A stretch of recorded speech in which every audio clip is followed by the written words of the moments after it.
Un mēs turpināsim ar probācijas dienesta kolēģiem, kuri tad pastāstīs, kas notiek tad, kad tu jau esi iekritis, savārījis šīs te problēmas, ir kaut kas jau noticis, un tad kādas ir šīs te sekas, sodi un viss pārējais. Pareiza prezentācija, ja? Labdien visiem klātesošajiem!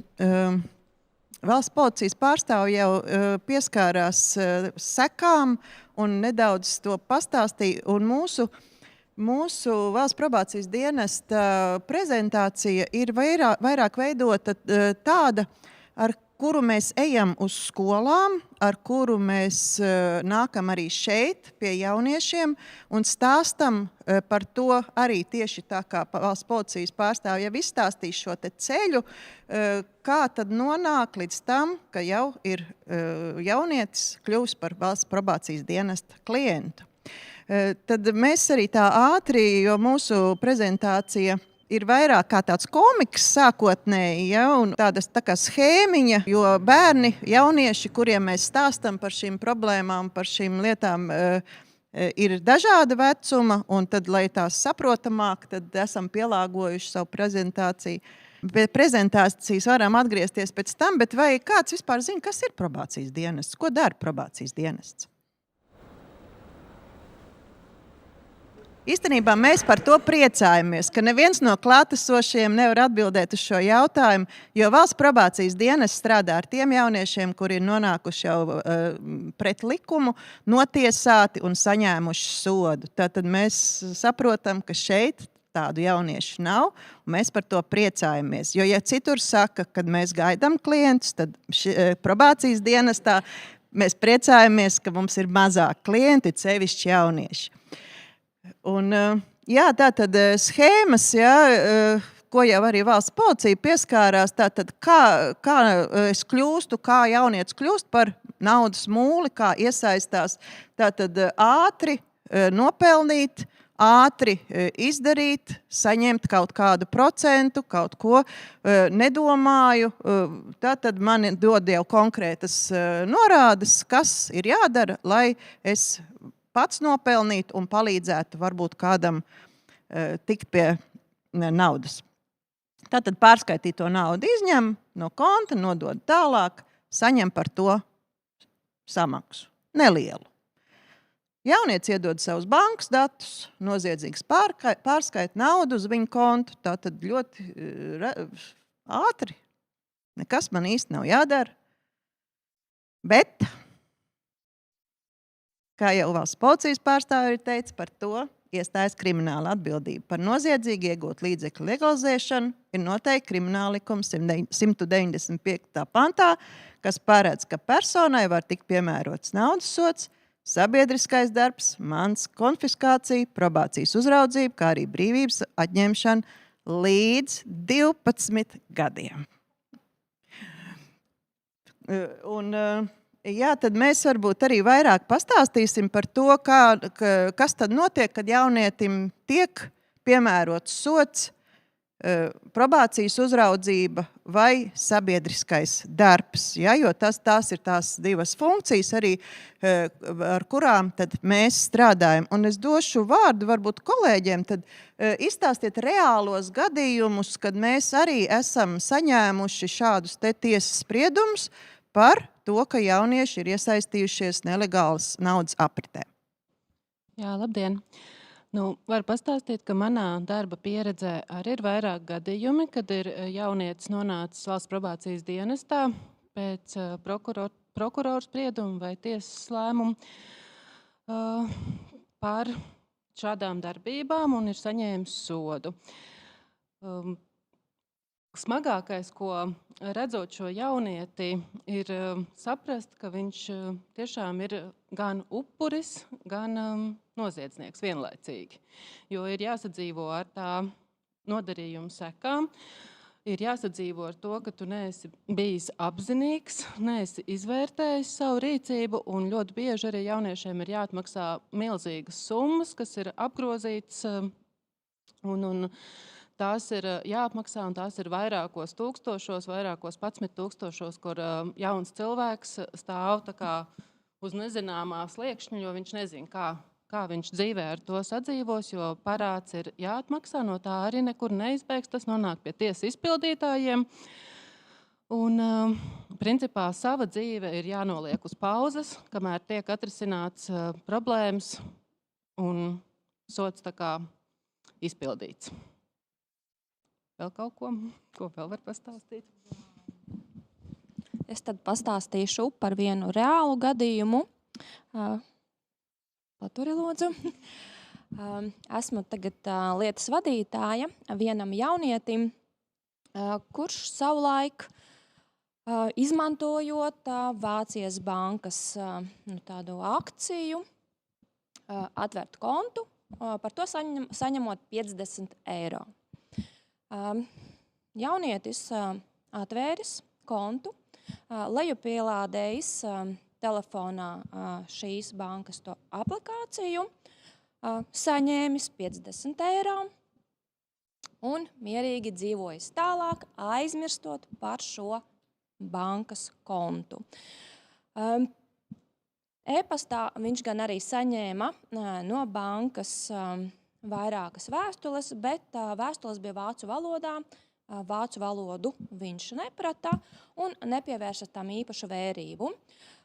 Izdzēsis no telefona arī šo aplikāciju, jo šo bankas kontu viņš taču neizmanto. Tā pagāja 2 gadi. Šajā laikā viņš turpināja studēt, dzīvoja pilnvērtīgu jauniešu dzīvi, sportoja, piedalījās sacensībās. Un tā pēc apmēram 2 gadiem tad viņš tika sodīts ar probācijas uzraudzību un bija jāatmaksā 1000 eiro. Ja? Saņēmis 50 eiro un pretī probācijas uzraudzību un 1000 eiro, kas bija jāatmaksā.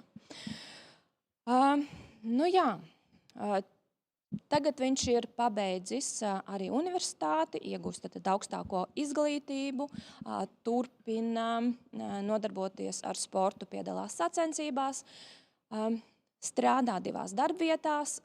Viņa mērķis, pabeidzot studijas, bija doties uz ārvalstīm, tur dzīvot, strādāt. Bet šobrīd, protams, viņš to īsti nevar izdarīt, jo ir viņam pienākumi, viņam jāierodās šeit probācijas dienestā uz noteiktajām tikšanās reizēm. Izbraukt no valsts viņš var ar probācijas dienesta lēmumu. Ja ir ilgāk par 15 dienām, tad viņam ir jāraksta iesniegums, kur konkrēti jānorāda, no kura datuma līdz kuram datumam, ar kādu mērķi, uz kuru valsti, kur viņš dzīvos. Ja? Tad šis viņa sapnis, šobrīd viņš to nevar pilnvērtīgi tad arī tad piedzīvot, ja, to, ko viņš gribētu darīt. Tātad, ja, 50 eiro rezultātā. Tajā laikā viņš par to kontu bija aizmirsis, bet viņa konts tika izmantots. Ja? Un viņam jau banka bija rakstījusi, bet viņš tam vispār nepievērs uzmanību, kāds te kaut ko sūta. Ja? Tika izmantot. Viņš pats paskaidrot to nevarēja. Ja? Viņš, protams, runājot, ka tie ir veci notikumi, ja? Pirms 2 gadiem. Tur atceries.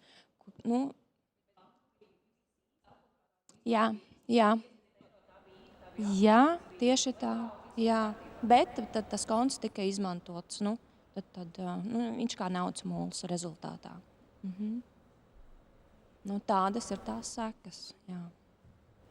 Tas nav vienīgās sekas, jo šis ir tāds gribās teikt, tomēr veiksmīgs gadījums, ja, jo jaunietis, apzinīgs students pats savu dzīvi prot sakārtot, bet savukārt mums nonāk uzraudzībā arī tādi jaunieši, kuriem jau pagātnē ir kaut kādi citi pārkāpumi bijuši, un tad šie sodi un šie nosacījumi ir daudz, daudz smagāki. Tad ir jāapmeklē probācijas programmas, piemēram, jauniešu programma iet 8 mēnešus reizi nedēļā, lejā, nāk uz nodarbībām, runā par ļoti dažādām tēmām, tā skaitā par mērķiem, par pienākumiem, par uzvedību, par savas domāšanas maiņu, ja, nepakļauties, prast pateikt nē. Un tas ir... Kādam arī ir vēl citi aizliegumi. Mēs pārbaudam arī naktīs, uzliekam kontrols. Ja darījums ir noticis vairāk naktas stundās, ja, tad tādam jaunietim arī ir jāievēro no 10 līdz 6 rītā atrasties dzīves vietā. Un droši vien jaunieši paši saprot, cik tas ir grūti. It sevišķi vasarā būt mājās, un mēs braucam un kontrolējam. Un tie ir tikai daži no pienākumiem, ko es šobrīd nosaucu, kas jau nonākot probācijas dienestā arī par šiem noziegumiem, kas ir saistīti ar nelegālas naudas apmazgāšanu, ja, tad arī par šiem ir sekas, ir tiešām smagas un ierobežojošas. Ja, arī daudzās profesijās vairs nevar strādāt. Piemēram, mums ir bijuši jaunieši, kas ir gribējuši būt ugunsdzēsēji, sapnim pārvilkt svītra, ir gribējuši doties armijā pēc skolas pabeigšanas, arī tur ir sapnis izgājis.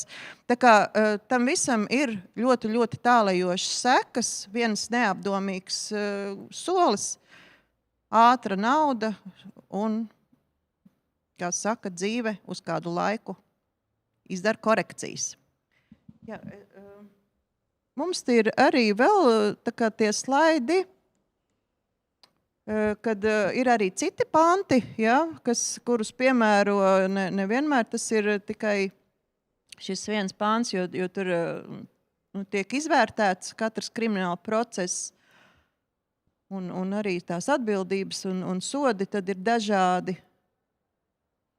Varam iet uz priekšu. Jā, un šeit arī ir viens reāls gadījums, kur arī Anna ir studente, kura meklē papildus ienākumu iespējas. Viņa sociālajos tīklos pamana sludinājumu darbs no mājām, pelna viegli. Nepieciešams tikai bankas konts. Sludinājuma autors viņai uzraksta privāti, piedāvā sadarbību. Anna savā bankas kontā saņem naudu un pēc tam to pārskaitīs tālāk uz citu kontu vai izņems skaidrā naudā. Sākumā Anna neuzdod daudz jautājumu, jo darbs šķiet vienkāršs un ātrs. Drīz viņas kontā ienāk liela summa, 3000 eiro. Pēc instrukcijām viņš šo naudu sadala vairākos maksājumos un pārskaita uz citiem kontiem vai izņem bankomātā. Pēc kāda laika banka pamana aizdomīgu darījumu un iesaldē Annas kontu. Viņu izsauc uz paskaidrojumu sniegšanu un izrādās, ka saņemtā nauda ir iegūta, piemēram, krāpšanas ceļā, un Anna ir kļuvusi par naudas mūli. Jā, un šeit arī ir uzskaitīts tās tipiskākās situācijas, par ko jau arī valsts policija pārstāv pieminēja, kad kādi var būt šie te piedāvājumi internetā, uz kuriem tad nevajadzētu uzķerties.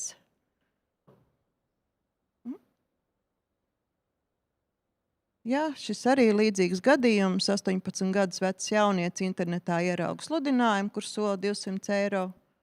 Un saprotam, ka tas ir bīstami, jo var iestāties krimināla atbildība, bankas konts var tikt bloķēts un arī nākotnē rasties problēmas. Šeit arī ir tie sarkanie karogi, ja, vai arī tie, kam būtu jāpievērš uzmanība, ja tiek solīta ātra un viegla peļņa, tiek steidzināts ātrāk iesaistīties tajā darījumos. Un bieži noziedznieki cenšas radīt iespēju, ka tas ir normāls darbs. Un tās pazīmes tad ir neuzķerties, nepakļauties, padomāt. Un valsts policija un finanšu izlūkošanas dienests iesaka, nekad nenododiet citiem savus bankas kontus un piekļuvis saviem datiem. Viss. Būtu ir kādi jautājumi? Par sodiem.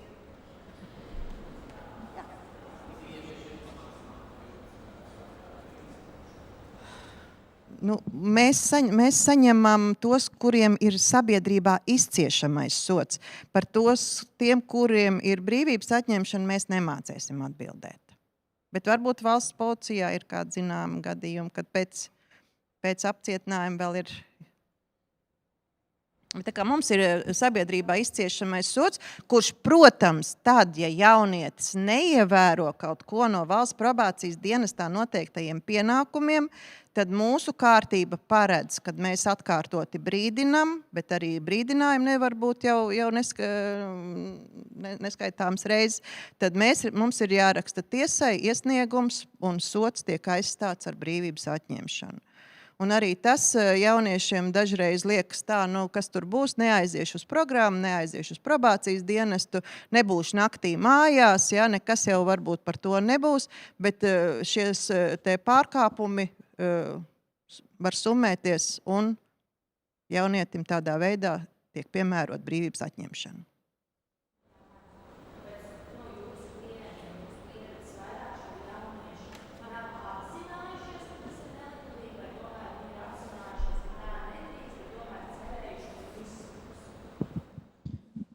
Manā pieredzē cilvēki tiešām nav apzinājušies, nav pat dzirdējuši neko tādu. Un tikai pēc tā nodarījuma, pēc vairākiem gadiem, kad ir saukti pie atbildības, tā kā sākuši pētīt, saprast. Arī tas, ko piedzīvo diezgan lielu kaunu, vecākiem baidās stāstīt. Tā kā vairāk ir, kad nav apzinājušies, manuprāt. Tāda paļaušanās, arī tie iesaistas veidi, mēs dzirdējām tādu, kad ir vairāk tādi ārēji uzaicinājumi, tad tie piemēri bija, bet arī ir piemēri, kad ģimenes locekļi, tā kā māsas draugs, liekas, gandrīz radinieks.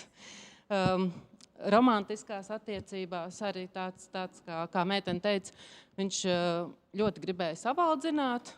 Tās izpausmes ir tā kā savaldzināt meiteni, un tad tajās attiecībās pamazām, tur man pārskaiti, saņem, aizskaiti, tā kā ar gandrīz kā jau tādām ļoti tuvām attiecībām mēģina cilvēkiem tikt klāt. Tādi mums gadījumi.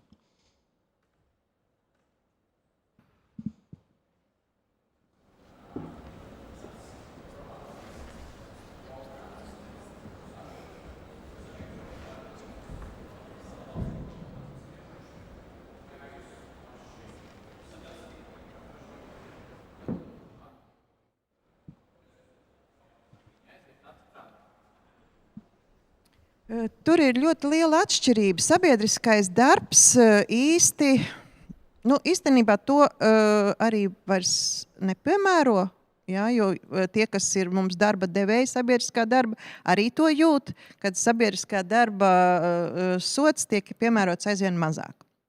Jo šis sots ir sabiedrībā izciešams, fizisks darbs. Jaunietis atnāk, viņam sastāda grafiku, viņš aiziet nostrādā, un viss ar viņa domāšanu netiek strādāts, un nekāds tāds dziļāks darbs ar viņu netiek veikts. Savukārt, tad jau, kad ir probācijas uzraudzība, tad ir visi šie te papildus pienākumi, ko mēs nosakām. Protams, mēs izvērtējam katru gadījumu, katru to jaunieti, ja, un saprotam, kas viņam būtu visvairāk nepieciešams. Un šajā te programmā mēs iesaistam tos, kuriem ir tāds augstāks risks izdarīt atkārtoti kaut kādu noziedzīgu nodarījumu. Bet es varētu no programmas vadītāja, kur vada šo jauniešu programmu, varbūt tu padalies, ja? Kā pēc programmas ir, ko jaunieši saka, un kāds ir tas novērojums? Labdien! Tas atkal ļoti individuāli jāsaka, vai notiek izmaiņas, cik tas jaunietis pats gatavs pieņemt kaut kādu jaunu, citādāku to viedokli. Nevienmēr viņi tā un gatavi, bet pārsvarā arī es esmu novērojusi, ka pēc tam 34 nodarbībām, kā izmaiņas ir redzamas, es tam ticu, ka kaut kāda daļa, jebkurā gadījumā viņam prātā paliks. Tā kā es arī skatos ar lielu cerību un pozitīvu skatienu, kā programmas strādā. Un es tam tiešām ticu, jā.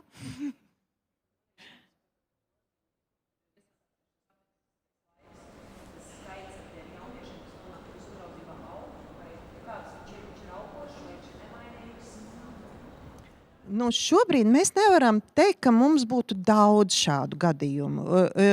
Nav.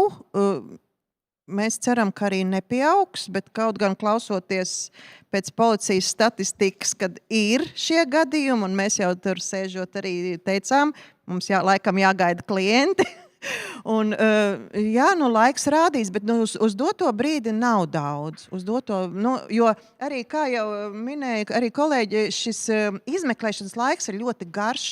Un, piemēram, meitene, kura nokļuva pie mums šajā gadā, Šobrīd, tad viņa to bija izdarījusi 2-3 gadus atpakaļ. Jā, tā kā kamēr iepriekš. notiek izmeklēšana, jā, un tiek atšķetināts šis te tīkls, paiet laiks, bet, laiks rādīs. Kaut nebūtu, jā. Un tādēļ arī mēs ejam uz skolām, mēs nākam arī šeit, tiekamies ar jauniešiem, runājam, stāstam, un arī tas tā interesanti, kad Liepājas tehnikuma jaunieši, kad mēs runājam par šo tēmu, ļoti daudzi bija izbrīnīti, nemaz nezināja, ka kaut kas tāds notiek. Ja? Tā kā par to mēs atkal priecājamies, ka viņi nezin, bet varbūt arī šī te nezināšana dažreiz ir tas klupšanas akmens, kad es ātri varu pakļauties.